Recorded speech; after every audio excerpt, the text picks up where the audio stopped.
Hey everyone, Arahli here, And I am Fox. and today is the day. We're going to move the caravan. We are here on the Molten Iron Server, playing a little Scorched Earth here. Thank you guys for joining us. I hope you're having a great day, and if you take a look, you can see we've assembled our caravan. It is ready to roll. So, I don't know how well this is going to work. There's more dinos here than I really anticipated, and I know like I've been taming them, so that shouldn't be surprising to me, but this is a pretty long caravan, and we've got a lot of weird tight corners to go through, so I guess we'll just get down there so you can kind of see what's going on. So we split the pack up. We've got the wolves up front, and we've got the raptors in the back. Those guys are crazy melee damage, so we should have no issue. We're gonna take the two baby thorny dragons with us. We got Fox's Parasaur here, Rambler. Then we've got my Morella Tops. That's Hydro, and then we've got Clayton. And Clayton's gonna actually be on follow. I think I'm gonna use the wolves to lead here because it's gonna let me actually make sure that I have a little defense if or offense up front if we need it. So what do you think, Fox? You ready, buddy? The best defense is a good That's offense. yeah, it works. Totally works. Great. Yeah. All right, guys, let's make this happen. Let's jump on here. If I jump on, there we go. Look at this. Just let me just bag up for a second. Look at this convoy caravan. Look at this caravan. Breaker 1-9. No, not a convoy. Convoy. Oh God, man, I this wanna I is. wanna play Eastbound and Down from Smokey and the Bandit right now. I think that we might have some copyright issues with that. I'm just saying, I could see it being great, but I don't think we can do that. I'm gonna write a letter. All right, guys, here we go. We're gonna just start off nice and slow. But you know what? It also everything's good, right? Let me make sure that the pack leader here is following me, just in case I get dismounted for some reason. All right. No sprinting, because I Yep. don't have the ability to sprint. Yep. We're just keep a nice slow pace here. Hopefully get around all the rocks and stuff. If you notice any issues, you let me know, okay? Um, issues. Okay. What do you got? Flutterbutt and Red are now on my Parasaur, and my Moth is on the ground. Oh, that's really weird. All right, guys. I think we figured out the problem. If I'm not driving Clayton, the birds won't stay on top. So we could just try to park them all on top of on the Rambler there. But I think we're just gonna try it this way. We actually have the pack of wolves behind me now. We're gonna try going this way. So let's take a look. Yep. So we're just gonna have to take this nice and slow, I think, and we should be good to go. I hope. So no sprinting. Well, maybe a little sprinting with this guy. We'll see how it goes. But yeah, so that's it, guys. That's the basic thing. This is gonna take a while. So yeah, I'll bring you guys back in a little bit. So I think we're gonna montage this for you guys. Probably speed it up a little bit because I'm sure this is gonna take forever.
Alright, so we have reached the point where we have to figure out what we're going to do here. We have ourselves a little gorge in here.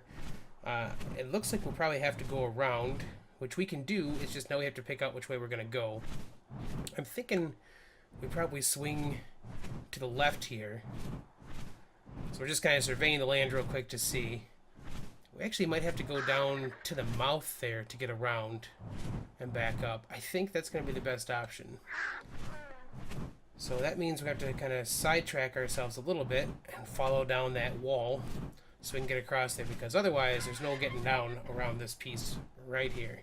We could probably build a bridge, but meh, why do that? Let's just follow the canyon, man. This is that's the whole thing about caravanning, right? Right. Alright, so let's get landed and we'll get back on the road, guys.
There it is, guys, the 3 springs.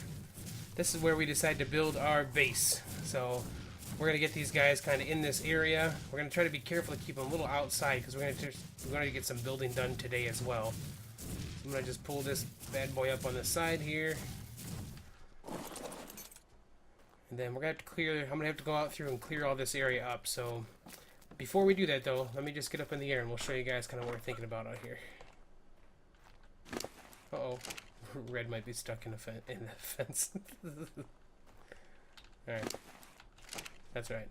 Red, follow me. I don't even see him. He's stuck in the front of the roof there. Oh, gotcha.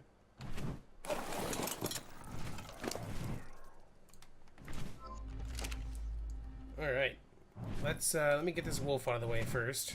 There's a saber down here to worry about too.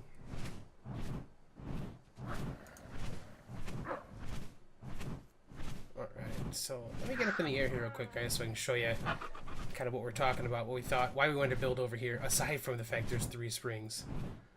So it's a pretty nice big area. It should be I mean, it's relatively flat. It's not perfect, but it should let us do some good building. And then we are right by the mountains, so we've got access to all that. And then it sounds like some of the guys started building a forge over at the Red Tower, or near the Red Tower. So we're really close to some metal and stuff too. So yeah, that's kind of where we're at. I'm gonna clear this stuff up, and I'll bring you guys back once we start getting the basic builds in. Word. Alright guys, welcome back. I've cleared out a couple rocks, and I think that I've got this set up about the way I want. So we're going to start placing some foundations just to make sure this is going to work. I want to make sure I don't go too high up this ridge because it does drop down behind us a little bit, and I don't want to run into the problem of the foundations not placing. So I think we're going to be okay right here. Actually, we'll back up a little bit. Let me see. Yeah, okay. I think that's going to have to work. And we're just going to lay out some thatch stuff first to make sure that this is going to work the way I want it to. We'll go from there. So let's get some of this stuff in place. So we're gonna do 7 wide is the idea. Oh, that's not the right button. That's also not the right button. If we could just press, there we go. That's the right one. Thank you. So 1, 2. If that's gonna be centered, so we go. Wow, I keep pressing the boomerang button. Okay, so that's 5, 6, and 7. Okay, let's take a look. Looks pretty good. Yeah, I think that's good. I think that's nice and centered up for what we need. And then the question is if I can go forward 5. And I think we're going to be really close to that not working. So let's clear out some brush here. And I'll tell you what, I'll actually probably just bring you guys back once we get some more of the foundations laid out, because there's a lot of stuff to put down. So let me get some foundations down, and then I'll bring you guys back. Alright guys, welcome back. We have got everything started here. We had to make some modifications to the plan because of terrain. That's how it works in ARK, that's fine. This is the basic layout right now. I figured I'd bring you guys back before I start replacing stuff with Adobe. Get you an idea of what we're looking at, and I actually think I'm just going to bring you guys back once we have the rest of the walls up already, just so you can kind of see that where it's going to go from there, because we're not going to have enough stuff to actually finish the walls and everything today, but we have enough to get started to keep us safe, I think. So I will bring you guys back in just a few. Okay, we've got the basic shell built. Let's take a look real quick. Cop's gun. Blah, get out of here. Alright, so we'll come on through this way. So we got a whole bunch of gates back here for our courtyard. And actually, so we're going to do this thing with the gates here that I think that I just happened to see people had run out of materials at the Oasis, but they had done this thing where they kind of did like 2 in, and I love how it looks. So the gate will actually hold anything out from the outside so they can't get in, but it looks pretty cool just having the 2. So I'm going to actually do that for all of these guys in here, except I'll probably make one of these an actual doorway so the smaller dinos can make it in. But so yeah, let's get over here so you're going to see the general build. So that's going to be the basic outline for it, guys. I'm going to have to get some more walls up and stuff, but I figured I'd come back and kind of get you up to speed with where we're at right now. And then yeah, we're going to keep going. Alright guys, that's going to be the basic layout right there. We got to fill in some walls, and we got to put a little higher here to make sure that the creatures are safe inside. But let me give you kind of a quick look at the outside, kind of what I was talking about. So now all of our, aside from the 2 gates in here, all of these little smaller gateways will have the 4 walls in it so we can kind of see through them. I think it's kind of a cool look for it. Instead of being all walls like that, it just has the kind of opening. It's almost like having a window. And then obviously our behemoth gate. And then yeah, so all the way around it's like that. And then on the inside, let's get back in here. Obviously we have our wells here. We're going to have to finish off these walls. And then we're planning on making this a very large crafting area right here. And then the sides we haven't really decided what. We need a kitchen someplace, and yeah, I don't know what else we're going to do. But yeah, that's the basic ideas. I'm going to probably leave you guys here, and I will pick you guys up in the next episode. I'm going to do some basic building in here just to get the walls and stuff up, so we are safe enough to leave the dinos here overnight. Then yeah, I will bring you guys back in the next episode. Hey, Fox, welcome back, buddy. Hey. Let me just get my K camera back where it's supposed to. Ooh, get in there. Right. Purple drop. Yeah. Right on top of the base, and it's a Scorched Earth one too. That is perfect. Alright guys, so thanks for watching. I hope you've enjoyed today. If you have, of course, you can drop a like below, and you can always subscribe for more content. And I will catch you on the flip side. Bye!